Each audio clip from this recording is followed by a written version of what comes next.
ஓம் சாந்தி 22/12/2025.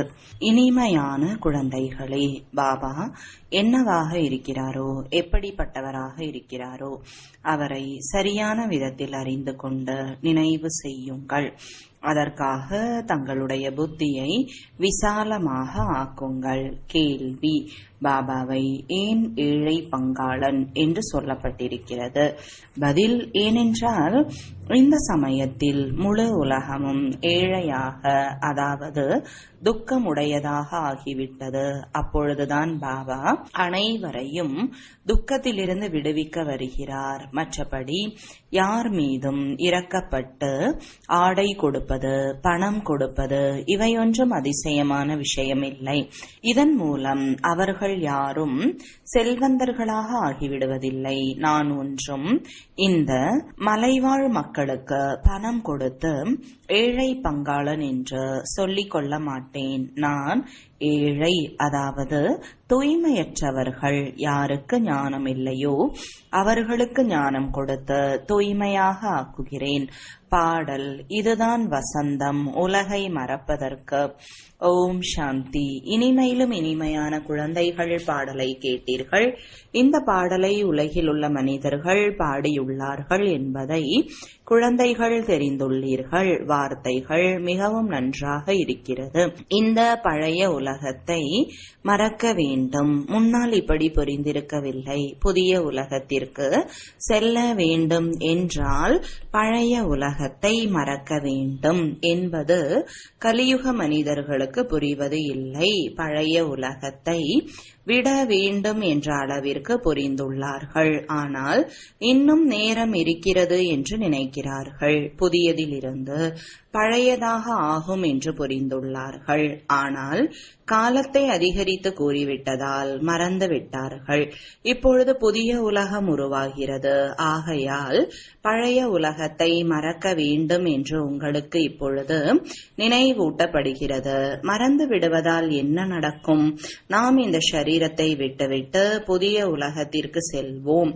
ஆனால் அஞ்ஞான காலத்தில் இப்படிப்பட்ட விஷயங்களின் பொருளில் யாருடைய கவனமும் செல்வது இல்லை. பாபா எந்த விதத்தில் புரிய வைக்கிறாரோ அப்படி புரிய வைக்கக்கூடியவர் யாரும் இல்லை. நீங்கள் இதன் பொருளை புரிந்து கொள்ள முடியும். பாபா மிகவும் சாதாரணமாக இருக்கிறார் என்பதையும் குழந்தைகள் தெரிந்துள்ளீர்கள். நெருக்கமான நல்ல நல்ல குழந்தைகள் கூட முழுமையாக புரிந்து கொள்வதில்லை. பிரம்மாவிற்குள் சிவபாபா வருகிறார் என்பதையே மறந்து விடுகிறார்கள். ஏதாவது கட்டளைகளை கொடுத்தால் சிவபாபா கட்டளை கொடுக்கிறார் என்று புரிந்து கொள்வதில்லை. முழு நாளும் சிவபாபாவை மறந்தே இருக்கிறார்கள். முழுமையாக புரிந்து கொள்ளாத காரணத்தினால் அந்த காரியத்தை செய்வது இல்லை. மாயை நினைவு செய்ய விடுவது இல்லை. அவருடைய நினைவு நிலையாக இருப்பது இல்லை. முயற்சி செய்து செய்து கடைசியில் அந்த நிலை கண்டிப்பாக ஏற்பட வேண்டும். இந்த சமயத்தில் கர்மாதீத் நிலையை அடையக்கூடியவர்கள் யாருமே இல்லை. பாபா என்னவாக இருக்கிறார், எப்படி இருக்கிறார் என்று அவரை தெரிந்து கொள்வதற்கு பரந்த புத்தி வேண்டும். பாப் தாதா கம்பளி ஆடை அணிவாரா என்று உங்களிடம் கேட்பார்கள். இருவருக்குமே அணியப்பட்டுள்ளது. நான் குளிரை போக்கும் ஆடை அணிவது இல்லை என்று சிவபாபா கூறுவார். எனக்கு குளிர்வதே இல்லை என்று சொல்வார். யாருக்குள் பிரவேசித்து இருக்கிறேனோ அவருக்கு குளிரும். எனக்கு பசியோ தாகமோ ஏற்படாது. நான் எதனாலும் பாதிக்கப்பட மாட்டேன். சேவை செய்து கொண்டே இருந்தாலும் கூட இவற்றிலிருந்து விடுபட்டவனாக இருக்கிறேன். நான் சாப்பிடுவதோ அருந்துவதோ இல்லை. நான் எதையும் சாப்பிடுவது இல்லை, அருந்துவது இல்லை என்று ஒரு சாது கூட கூறினார் அல்லவா? அவர் செயற்கையான வேடத்தை தாரணை செய்து கொண்டார். அநேகர் தேவதைகளின் பெயர்களை வைத்திருக்கிறார்கள். வேறு எந்த தர்மத்திலும் தேவி தேவதைகளாக ஆவது இல்லை. இங்கே எவ்வளவு ஆலயங்கள் இருக்கின்றன. வெளியில் ஒரு சிவபாபாவை தான் ஏற்றுக்கொள்கிறார்கள். தந்தை ஒருவர்தான் இருக்கிறார் என்று புத்தியும் கூறுகிறது. தந்தையிடமிருந்துதான் ஆஸ்தி கிடைக்கிறது. கல்பத்தின் இந்த புருஷோத்தம சங்கம யுகத்தில்தான் பாபாவிடம் இருந்து ஆஸ்தி கிடைக்கிறது என்று குழந்தைகளாகிய உங்களுடைய புத்தியில் இருக்கிறது. நாம் சுகதாமத்திற்கு செல்லும் பொழுது மற்ற அனைவரும் சாந்தி தாமத்தில் இருக்கிறார்கள். உங்களில் கூட இந்த புரிதல் வரிசைப்படியாக தான் உள்ளது. ஒருவேளை ஞான சிந்தனையில் இருக்கிறார்கள் என்றால் அவர்களுடைய பேச்சில் அது வரும். நீங்கள் பாபாவின் மூலம் ஞானமும் யோகமும் நிறைந்தவர்களாக ஆகிக் கொண்டு இருக்கிறீர்கள். நீங்கள் யோகிகளாகவும் இருக்கிறீர்கள் மற்றும் ஞானிகளாகவும் இருக்கிறீர்கள். நாங்கள் ஞானம் யோகம் நிறைந்தவர்களாக இருக்கிறோம் என்று உலகத்தில் யாரும் சொல்ல முடியாது. நீங்கள் இப்பொழுது படித்துக் கொண்டிருக்கிறீர்கள். கடைசி வரை வரிசைப்படியான முயற்சியின் அடிப்படையில் படித்து விடுவீர்கள். சிவபாபா ஆத்மாக்களாகிய நமக்கு தந்தை அல்லவா? இது கூட மனதில் வருகிறது அல்லவா? பக்தி மார்க்கத்தில் குறைவாகவே மனதில் படுகிறது. நீங்கள் இங்கே முன்னால் அமர்ந்துள்ளீர்கள். பாபா மீண்டும் இந்த சமயத்தில் தான் வருவார். வேறு எந்த சமயத்திலும் பாபா வருவதற்கான அவசியமே இல்லை என்பதை நீங்கள் புரிந்துள்ளீர்கள். சத்தியுகத்திலிருந்து திரேதா யுகம் வரை அவர் வர வேண்டியது இல்லை. துவாபர யுகத்திலிருந்து கலியுகம் வரை கூட வர வேண்டியது இல்லை. அவர் கல்பத்தின் சங்கம யுகத்தில் தான் வருகிறார். பாபா ஏழை பங்காளன் ஆவார். அதாவது துக்கமுடையதாக ஏழ்மை நிலையை அடைந்துவிட்ட முழு உலகத்திற்கு தந்தையாக இருக்கிறார். இவருடைய மனதில் என்ன இருக்கும்? நாம் ஏழை பங்காளனாக இருக்கிறேன். ஆனால் இவருடைய துக்கம் அல்லது ஏழ்மை போய்விட வேண்டும் என்பது இருக்கும். அது ஞானம் இல்லாமல் குறைய முடியாது. மற்றபடி ஆண்டை போன்றவைகளை கொடுப்பதால் யாரும் செல்வந்தர்களாக ஆகிவிட மாட்டார்கள் அல்லவா? ஏழைகளை பார்த்தவுடன் இவர்களுக்கு ஆடை கொடுக்க வேண்டும் என்று மனதில் வரலாம். ஏனென்றால் நான் ஏழை பங்காளன் என்ற நினைவு வருகிறது அல்லவா? கூடவே இதையும் புரிந்து கொள்கிறேன். ஏழை பங்காளனான நான் இந்த ஆதிவாசிகளுக்காக மட்டுமல்ல, ஏழை பங்காளனான நான் முற்றிலும் தூய்மையற்றவர்களை தூய்மையாக ஆக்குகிறேன். நான் தூய்மையற்றவர்களை தூய்மையாக ஆக்கக்கூடியவன். நான் ஏழை பங்காளன். ஆனால் பணம் போன்றவைகளை எப்படி கொடுப்பேன்? பணம் போன்றவற்றை கொடுப்பவர்கள் உலகத்தில் அதிகமானவர்கள் இருக்கிறார்கள். அதிகமான பணத்தை ஒதுக்குகிறார்கள். அவற்றில் அனாதை ஆசிரமம் போன்ற இடங்களுக்கு அனுப்புகிறார்கள். அனாதைகள் இருக்கிறார்கள். அதாவது யாருக்கு தலைவன் இல்லையோ அப்படிப்பட்டவர்கள் இருக்கிறார்கள் என்று தெரிந்துள்ளனர். அனாதை என்றால் ஏழைகள். உங்களுக்கும் கூட நாதன் இல்லை, அதாவது தந்தை இருக்கவில்லை. நீங்கள் ஏழைகளாக இருந்தீர்கள். ஞானம் இல்லை. யாருக்கு ஞானம் மற்றும் யோகம் இல்லையோ அவர்கள் ஏழைகள், அனாதைகள் ஆவர். யார் யோகம் மற்றும் ஞானம் நிரம்பியவர்களோ அவர்களை அனைத்தும் உள்ளவர்கள் என்று சொல்லப்படுகிறது. அனைத்தும் பெற்றவர்கள் என்று செல்வந்தர்களையும் அனாதைகள் என்று ஏழைகளையும் சொல்லப்படுகிறது. அனைவரும் ஏழைகள். ஏதாவது கொடுக்க வேண்டும் என்று உங்களுடைய புத்தியில் இருக்கிறது. பாபா ஏழை பங்காளன் எனும் பொழுது செல்வந்தர்களாக ஆகும்படியான பொருள் எதையாவது கொடுக்க வேண்டும் என்று சொல்வார். மற்றபடி இந்த துணிகள் கொடுப்பது பொதுவான விஷயம். நாம் ஏன் அதில் ஈடுபட வேண்டும்? நாம் அவர்களை அனாதையில் இருந்து அனைத்தும் உள்ளவர்களாக மாற்றிவிடலாமே. சிலர் எவ்வளவுதான் கோடீஸ்வரர்களாக இருக்கட்டும், ஆனால் அது கூட அல்ப காலத்திற்கானது. இந்த உலகமே அனாதைகளின் உலகம். பணமுடையவர்கள் இருக்கிறார்கள், அது கூட அல்ப காலத்திற்கானது. அங்கு எப்பொழுதும் செல்வந்தர்களாக இருப்பார்கள். அங்கே இது போல காரியங்களை செய்ய மாட்டார்கள். இங்கே எவ்வளவு ஏழைகளாக இருக்கிறார்கள்.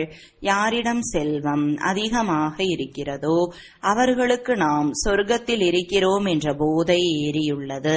ஆனால் அப்படி இல்லை என்பதை நீங்கள் தெரிந்துள்ளீர்கள். இந்த சமயத்தில் எந்த மனிதர்களும் செல்வந்தர்கள் இல்லை, அனைவருமே ஏழைகள். இந்த பணம் போன்றவை அனைத்தும் மண்ணோடு மண்ணாக கூடியது. நம்மிடம் இருக்கும் செல்வத்தில் நம்முடைய மகன், பேரன் போன்றவர்கள் அனுபவிப்பார்கள் என்று மனிதர்கள் நினைக்கிறார்கள். பரம்பரையாக இந்த செல்வம் இருக்கும் என்று நினைக்கிறார்கள். ஆனால் அப்படி நடப்பது இல்லை. இவை அனைத்தும் அழிந்துவிடும். ஆகையால் உங்களுக்கு இந்த முழு பழைய உலகத்தின் மீதும் வைராக்கியம் இருக்கிறது. புதிய உலகத்தை சொர்க்கம் என்றும் பழைய உலகத்தை நரகம் என்றும் சொல்லப்படுகிறது என்பதை நீங்கள் தெரிந்துள்ளீர்கள். பாபா உங்களை புதிய உலகத்திற்காக செல்வந்தர்களாக மாற்றிக் கொண்டிருக்கிறார். இந்த பழைய உலகம் அழிய போகிறது. பாபா எவ்வளவு செல்வந்தர்களாக ஆக்குகிறார். இந்த லக்ஷ்மி நாராயணன் எப்படி செல்வந்தர்களாக ஆனார்கள்? யாராவது செல்வந்தர்களிடமிருந்து ஆஸ்தி கிடைத்ததா அல்லது சண்டையிட்டார்களா? எப்படி மற்றவர்கள் ராஜ சிம்மாசனத்தை அடைகிறார்களோ அப்படி ராஜ சிம்மாசனத்தை அடைந்தார்களா என்ன? அல்லது கர்மங்களின்படி இந்த செல்வம் கிடைத்ததா? பாபா கர்மம் சொல்லிக் கொடுப்பதே தனிப்பட்டது. கர்மம், அகர்மம், விகர்மம் என்ற வார்த்தைகள் கூட தெளிவாக இருக்கிறது அல்லவா? சாஸ்திரங்களில் சில வார்த்தைகள் மாவில் உப்பு சேர்ப்பதை போல கொஞ்சம் நல்ல வார்த்தைகளாக இருக்கின்றன. கோடிக்கணக்கான மனிதர்கள் எங்கே? அதில் 9 லட்சம் என்பது எங்கே இருக்கிறது? 0.25% கூட இல்லை. எனவே இதைதான் மாவில் உப்பு இருப்பதை போல என்று சொல்லப்படுகிறது. உலகம் முழுவதும் விநாசமாக ஆகிவிடுகிறது. மிகவும் குறைவானவர்களே சங்கம யுகத்தில் இருக்கிறார்கள். சிலர் முதலிலேயே ஷரீரத்தை விட்டுவிட்டு சென்று விடுகிறார்கள். பிறகு அவர்கள் தேவதைகளை வரவேற்பார்கள். எப்படி முகலி என்ற குழந்தை இருந்தார்? நல்ல குழந்தையாக இருந்தார் என்றால் நிச்சயமாக நல்ல வீட்டில் பிறவி எடுத்திருப்பார். வரிசைப்படியாக சுகத்தில்தான் பிறவி எடுக்கிறார்கள். அவர்கள் சுகத்தை அடைய வேண்டும், கொஞ்சம் துக்கத்தையும் அடைய வேண்டும். கர்மாதீத் நிலை என்பது இங்கே யாருக்கும் ஏற்படவில்லை. மிகவும் சுகம் நிறைந்த வீட்டில் சென்று பிறவி எடுப்பார்கள். இங்கே சுகம் நிறைந்த வீடு இல்லை என்று நினைக்காதீர்கள். அநேக நல்ல குடும்பங்கள் இருக்கின்றன. கேட்கவே கேட்காதீர்கள். பாபா பார்த்திருக்கிறார். ஒரே வீட்டில் மருமகள்கள் ஒன்றாக சேர்ந்து மிக அமைதியாக இருக்கிறார்கள். அனைவரும் ஒன்றாக பக்தி செய்கிறார்கள், கீதை படிக்கிறார்கள். இவ்வளவு பேர் அனைவரும் ஒன்றாக இருக்கிறீர்களே, சண்டை எதுவும் நடக்காதா என்று பாபா கேட்டார். எங்களிடம் சொர்க்கமே இருக்கிறது. நாங்கள் அனைவரும் ஒற்றுமையாக இருக்கிறோம். ஒரு பொழுதும் சண்டை இடுவது இல்லை. அமைதியாக இருக்கிறோம் என்று சொன்னார்கள். இது எங்களுக்கு சொர்க்கத்தை போல் இருக்கிறது என்று சொன்னார்கள். அப்படியென்றால் கண்டிப்பாக சொர்க்கம் கடந்து போய்விட்டது. ஆகையால்தான் சொர்க்கத்தை போல இருக்கிறது என்று கூறுகிறார்கள் அல்லவா? ஆனால் இங்கே அநேகருடைய சுபாவம் சொர்க்கவாசி ஆவதை போல தெரியவில்லை. தாசதாசிகள் கூட உருவாக வேண்டும் அல்லவா? இங்கே ராஜ்யம் ஸ்தாபனை ஆகிறது. மற்றபடி யார் பிராமணர்களாக ஆகிறார்களோ அவர்கள் தெய்வீக வம்சத்தில் வரக்கூடியவர்கள். ஆனால் வரிசைப்படியாக வருவார்கள். சிலர் மிகவும் இனிமையானவர்களாக இருக்கிறார்கள். அனைவர் மீதும் அன்பு பாராட்டுவார்கள். ஒரு பொழுதும் யார் மீதும் கோபப்பட மாட்டார்கள். கோபப்படுவதின் மூலம் துக்கம் ஏற்படுகிறது. யார் மனம், சொல், செயலின் மூலம் பிறருக்கு துக்கம் கொடுத்து கொண்டே இருக்கிறார்களோ அவர்களை துக்கமுடைய ஆத்மா என்று சொல்லப்படுகிறது. எப்படி புண்ணிய ஆத்மா, பாவ ஆத்மா என்று சொல்கிறார்கள் அல்லவா? ஷரீரத்தை வைத்து சொல்கிறார்களா என்ன? உண்மையில் ஆத்மாதான் அப்படி இருக்கிறது. அனைத்து பாவ ஆத்மாக்களும் கூட ஒரே மாதிரி இருப்பது இல்லை. புண்ணிய ஆத்மாக்களும் ஒரே மாதிரி இருப்பது இல்லை. வரிசைப்படியான முயற்சியின்படி இருக்கிறார்கள். மாணவர்கள் அவர்களே புரிந்து கொள்ள முடியும் அல்லவா? நம்முடைய குணங்கள், மனோநிலை எப்படி இருக்கிறது, நாம் எப்படி நடந்து கொள்கிறோம், அனைவரிடமும் அன்பாக பேசுகிறோமா, யாராவது ஏதாவது சொன்னால் நாம் தலைகீழாக பதில் சொல்கிறோமா? பாபாவிடம் அநேக குழந்தைகள் கேட்கிறார்கள். குழந்தையின் மீது கோபம் வந்துவிடுகிறது. எவ்வளவு முடியுமோ அவ்வளவு அன்போடு காரியத்தை செய்யுங்கள். சிறிய குழந்தைகளை மாற்றுவதற்கு காதை பிடிக்கிறார்கள். கிருஷ்ணரை பற்றி சொல்கிறார்கள் அல்லவா, அவரை உரலில் கட்டி போட்டார்கள் என்று. இது கூட இந்த சமயத்தின் விஷயம். சிறிய குழந்தைகள் தொந்தரவு செய்கிறார்கள் என்றால் கட்டிலில் அல்லது மரத்தில் கட்டி போட்டு விடுங்கள், அடிக்காதீர்கள். இல்லை என்றால் அவர்களும் அப்படி கற்றுக்கொள்வார்கள். கட்டி போடுவது சரியானது. குழந்தைகள் வளர்ந்து தாய் தந்தையரை கட்டி போடுவார்களா என்ன? இது குழந்தைகளுக்கான பாடம். அதிகம் தொந்தரவு செய்கிறார்கள் என்றால் காதை பிடிக்கலாம். சில குழந்தைகள் அதிகமாக கஷ்டத்தை கொடுக்கிறார்கள். பற்றற்றவர்களாக இருக்க வேண்டும். நாம் இந்த லக்ஷ்மி நாராயணரை போல ஆக வேண்டும் என்பதை நீங்கள் புரிந்து கொள்கிறீர்கள். குறிக்கோள் முன்னால் இருக்கிறது. எவ்வளவு உயர்ந்த குறிக்கோளாக இருக்கிறது. படிப்பிக்க கூடியவர், உயர்ந்ததிலும் உயர்ந்தவர். ஸ்ரீ கிருஷ்ணருடைய புகழை பாடுகிறார்கள். அனைத்து குணங்களும் நிறைந்தவர், 16 கலைகளிலும் முழுமையானவர். நாம் இப்பொழுது அப்படி ஆகிக் கொண்டிருக்கிறோம் என்பதை நீங்கள் தெரிந்துள்ளீர்கள். நீங்கள் இங்கு வந்திருப்பதே இவ்வாறு ஆவதற்காக. உங்களுடைய இந்த உண்மையான சத்திய நாராயண கதையே நரனிலிருந்து நாராயணனாக ஆவதற்கானது. இது அமரபுரிக்கு செல்வதற்கான அமர கதை. சந்நியாசிகள் போன்ற யாரும் இந்த விஷயங்களை தெரிந்திருக்கவில்லை. எந்த ஒரு மனிதனையும் ஞானக்கடல் என்றோ தூய்மையற்றவர்களை தூய்மையாக்குபவர் என்றோ சொல்ல முடியாது. முழு உலகமும் தூய்மையற்றதாக இருக்கும் பொழுது நாம் யாரை தூய்மையற்றவர்களை தூய்மையாக்கக்கூடியவர் என்று சொல்வது? இங்கு யாருமே புண்ணிய ஆத்மாக்களாக இருக்க முடியாது. இந்த உலகம் தூய்மையற்றது என்று பாபா புரிய வைக்கிறார். ஸ்ரீ கிருஷ்ணர் முதல் நம்பர் ஆவார். அவரை கூட பகவான் என்று சொல்ல முடியாது. பிறப்பு இறப்பு இல்லாதவர், ஒரே ஒரு நிராகார தந்தை. சிவ பரமாத்மாய நமக என்று பாடப்படுகிறது. பிரம்மா, விஷ்ணு, சங்கரை தேவதைகள் என்று சொல்லி பிறகு சிவனை பரமாத்மா என்று சொல்கிறார்கள். எனவே சிவன் அனைவரிலும் உயர்ந்தவர் ஆகிறார் அல்லவா? அவர் அனைவருக்கும் தந்தை ஆவார். ஆஸ்தி கூட தந்தையிடமிருந்துதான் கிடைக்கிறது. சர்வ வியாபி என்று சொல்வதன் மூலம் ஆஸ்தி கிடைப்பது இல்லை. பாபா சொர்க்கத்தை உருவாக்க கூடியவர் எனும் பொழுது கண்டிப்பாக சொர்க்கத்தின் ஆஸ்தியை தான் தருவார் அல்லவா? இந்த லக்ஷ்மி நாராயணர் முதல் நம்பர் ஆவர். படிப்பின் மூலம் இந்த பதவியை அடைந்தார்கள். பாரதத்தின் பழமையான ராஜயோகம் ஏன் புகழ் பெற்றதாக இருக்காது?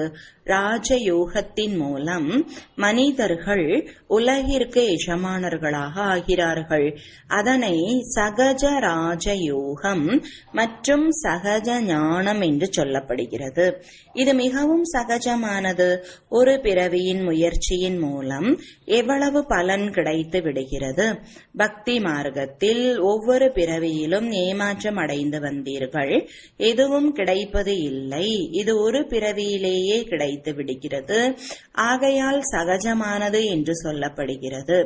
ஒரு வினாடியில் ஜீவன் முக்தி என்று சொல்லப்படுகிறது. இன்றைக்கு பாருங்கள் எப்படிப்பட்ட கண்டுபிடிப்புகள் வந்து கொண்டிருக்கின்றன. அறிவியல் கூட அதிசயமானதாக இருக்கிறது. அமைதியின் அதிசயம் கூட எப்படி இருக்கிறது? இங்கே எதுவுமே இல்லை. நீங்கள் அமைதியாக அமர்ந்துள்ளீர்கள். வேலை போன்றவைகளையும் செய்கிறீர்கள். கைகள் காரியம் செய்கிறது. புத்தி பாபாவை நினைவு செய்கிறது. நாயகன் நாயகி கூட புகழப்படுகிறார்கள் அல்லவா? அவர்கள் ஒருவர் மற்றவருடைய முகத்தோற்றத்தின் மீது காதல் வசப்பட்டு இருக்கிறார்கள். விகாரத்தின் விஷயமில்லை. எங்கு அமர்ந்திருந்தாலும் நினைவு வந்துவிடும். ரொட்டி சாப்பிட்டு கொண்டிருப்பார்கள், முன்னால் அவர்களை பார்த்து கொண்டிருப்பார்கள். கடைசியில் உங்களுடைய நிலை இப்படி ஆகிவிடும். பாபாவை மட்டுமே நினைவு செய்து கொண்டு இருப்பீர்கள். நல்லது. இனிமையிலும் இனிமையான காணாமல் கண்டெடுக்கப்பட்ட செல்லமான குழந்தைகளுக்கு தாயும் தந்தையுமான பாப்தாதாவின் அன்பு நினைவுகளும் காலை வணக்கங்களும். ஆன்மீக குழந்தைகளுக்கு ஆன்மீக தந்தையின் வணக்கங்கள். ஆன்மீக தந்தைக்கு ஆன்மீக குழந்தைகளின் அன்பு நினைவுகளும் வணக்கங்களும். தாரணைக்கான முக்கிய சாரம்: மழை மேகங்கள் நிரம்பியவராகி வாயிலிருந்து எப்பொழுதும் சுகம் தரக்கூடிய வார்த்தைகளை பேச வேண்டும். துக்கம் கொடுப்பவர்களாக ஆகக்கூடாது.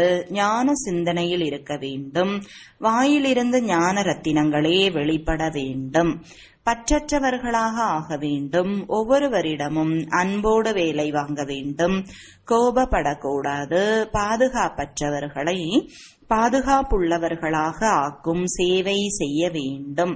வரதானம்: தனது ஃபரிஷ்தா நிலை மூலமாக கதி சத்கதி எனும் பிரசாதம் வழங்கி மாஸ்டர் முக்தி ஜீவன் முக்தியின் வள்ளலாகுக. விளக்கம்: நிகழ்காலத்தில் உலகில் அநேக ஆத்மாக்கள் இன்னல்களுக்கு வசமாக்கி கதறுகிறார்கள். சிலர் விலைவாசி ஏற்றத்தால், சிலர் பட்டினியால், சிலர் உடல் வியாதியால், சிலர் மன அமைதி இன்மையால். அனைவர் பார்வையும் அமைதியின் சிகரத்தின் பக்கம் திரும்புகிறது. அனைவரும் இந்த அழுகுரலுக்கு பின் வெற்றி முழக்கம் எப்பொழுது முழங்கும் என பார்த்து கொண்டு இருக்கிறார்கள். ஆகவே இப்பொழுது மண்ணுலகில் ஃபரிஷ்தா ரூபத்தின் மூலமாக உலகின் துக்கங்களிலிருந்து விலகிவிடுங்கள். மாஸ்டர் முக்தி ஜீவன் முக்தியின் வள்ளல்களாக ஆகி பக்தர்களுக்கு முக்தி ஜீவன் முக்தியின் பிரசாதத்தை வழங்குங்கள். ஸ்லோகன்: எந்தவித இன்னலாலும் மனம் ஆடிவிடாத அளவிற்கு சக்திசாலியான மனதை வைத்துக் கொள்ளுங்கள். அவ்யக்த சமிஞ்சை: இப்பொழுது சம்பன்னம் மற்றும் கர்மாதீத் ஆவதற்காக தீவிர ஆர்வத்துடன் செயல்படுங்கள். விளக்கம்: இப்பொழுது சேவை எனும் கர்ம பந்தனத்தில் வராதீர்கள். எனது இடம், எனது சேவை, எனது மாணவர், எனது ஒத்துழைப்பாளர், இவைகளும் சேவையின் கர்ம பந்தனம். இதிலிருந்து விடப்பட்டு கர்மாதீத் நிலையை அடைந்து விடுங்கள். கர்மாதீத் நிலையை அடைவது மற்றும் இது அதுவே இதுவே எல்லாம் என்பதை உணரச் செய்த ஆத்மாக்களை குறிக்கோளின் அருகே கொண்டு வாருங்கள். ஓம் சாந்தி.